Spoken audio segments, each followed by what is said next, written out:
¿Cómo se define un continente? Hoy vamos a meternos de lleno en El pensamiento latinoamericano de Leopoldo Sea para explorar una idea que es fascinante, que la historia de Latinoamérica es, en realidad, la historia de una intensa búsqueda filosófica por saber quién es. Y bueno, vamos directo al corazón del asunto. Según Sea, toda la historia intelectual del continente se enreda en una sola y profunda pregunta, un dilema que lo ha perseguido por siglos. Y ojo, que para Sea esto no es una pregunta académica, ¿eh? Es el motor de una lucha real, casi dramática. Cada pensador, cada movimiento político y cultural ha sido de alguna manera un intento de responder a esto, de entender qué significa de verdad ser latinoamericano. El resultado de esto es un conflicto interno profundísimo. Imagínense, por un lado, un pasado colonial que no te puedes sacar de encima, pero que rechazas.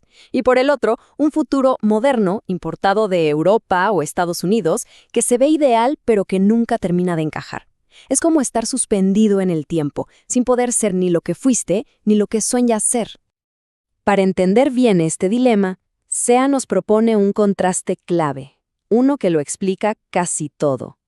El de las dos Américas que nacieron de la cultura europea, cada una con una forma totalmente distinta de relacionarse con el tiempo. A ver, lo que tenemos aquí son dos mentalidades opuestas. Para una, la América sajona, el pasado es como un trampolín, un escalón que usas para impulsarte hacia adelante, hacia el futuro. Para la otra, la América ibérica, el pasado es como un muro, un peso muerto que te frena. Y entender esta diferencia es crucial. Sea lo dice con esta metáfora que es, potentísima. El pasado no es algo que se ha integrado, que es parte de uno, sino algo que se lleva por fuera, como una cicatriz en la piel que te duele y te impide moverte con libertad hacia el futuro. Y aquí llegamos a una de las ideas centrales. Así que atención. En Europa, filósofos como Hegel hablaban de asimilar el pasado para superarlo. Es como digerir la comida, la transformas en energía. Pero en América Latina, el intento fue mucho más radical. Fue un intento de amputación cultural. La idea era que si se cortaba de raíz el pasado colonial, este simplemente iba a desaparecer, como si nunca hubiera existido. Bueno, ¿y cómo se vio en la práctica este intento de amputar el pasado? Pues vámonos al siglo XIX, al primer gran proyecto intelectual del continente recién independizado. Los líderes de la independencia se dieron cuenta de algo muy pronto. Una cosa es romper las cadenas físicas del colonialismo y otra muy distinta es romper las cadenas mentales. Se dieron cuenta de que la libertad política no servía de nada sin una verdadera emancipación mental de todo lo que fuera la herencia española.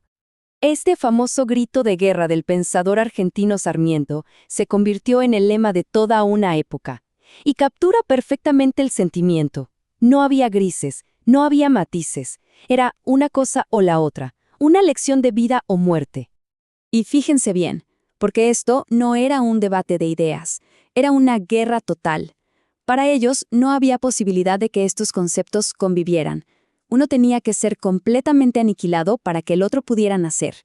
Era, literalmente, una lucha a muerte entre dos mundos. Pero claro, la barbarie resultó ser muy difícil de eliminar. El caos de las guerras de independencia continuó, y en medio de esa anarquía llegó desde Europa una nueva filosofía que parecía la solución mágica para todo, el positivismo. ¿Y por qué sonó tan bien esta idea? Pues porque prometía una fórmula, casi una receta científica para salir del caos y alcanzar la modernidad.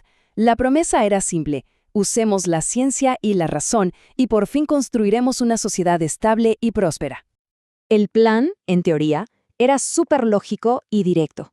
Paso 1. Imponer orden, como sea, incluso por la fuerza.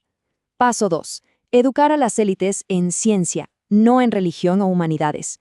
Y a partir de ahí, el progreso material, los ferrocarriles, las industrias, el dinero, vendría casi por arte de magia. ¿Y funcionó?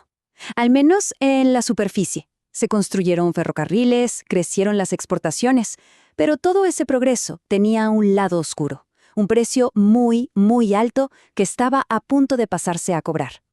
Y aquí está la tremenda ironía. En esa búsqueda desesperada por la emancipación, se terminó cayendo en una trampa nueva. El orden y progreso sirvió para justificar dictaduras brutales y una nueva dependencia económica de Europa y Estados Unidos.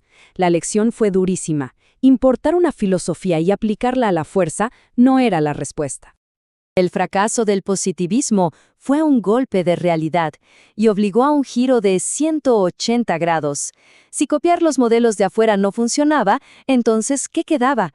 La respuesta fue empezar a hacer algo que no se había hecho de verdad hasta entonces: mirar hacia adentro. Y en este cambio, aparecen figuras como José Enrique Rodó. Él propuso un nuevo contraste, ya no entre civilización y barbarie, sino entre Ariel, que simboliza el espíritu, el arte, los valores de América Latina, y Calibán, que representa el materialismo puro y duro, el utilitarismo de Norteamérica. La pregunta ahora era otra. ¿Ese es el tipo de progreso que de verdad queremos? Este fue el gran punto de quiebre. El clic, darse cuenta de que la autenticidad no se encuentra tratando de ser una buena copia de otro, sino asumiendo y abrazando la realidad propia, con todas sus luces y sus sombras. La originalidad no era ser como Europa, sino ser, por fin, y sin complejos, uno mismo. Y así, después de este viaje tan largo y a veces tan doloroso, el pensamiento latinoamericano llega a una nueva conclusión, a una nueva forma de entender su lugar en el mundo, ya no como un eco, sino como una voz. Esta frase increíble de Octavio Paz lo resume todo. Ser contemporáneos significa dejar de sentirse en la periferia de la historia, como si la historia de verdad ocurriera en otro lado. Es darse cuenta de que las luchas de América Latina, la lucha por la identidad contra la dependencia, son en el fondo luchas universales del ser humano. Entonces, al final del camino, al mirar hacia adentro, el pensamiento latinoamericano descubre algo sorprendente: que en sus problemas más particulares, más locales, estaba su conexión con el resto de la humanidad. Y que ese pasado que tanto se intentó amputar, ahora se puede por fin asimilar, entender y superar. La obra de Sea nos deja con esta pregunta, que es potentísima. Nos invita a ver toda esta historia intelectual no como una cadena de fracasos, sino como lo que realmente es, una búsqueda larga, difícil y todavía en curso por la libertad.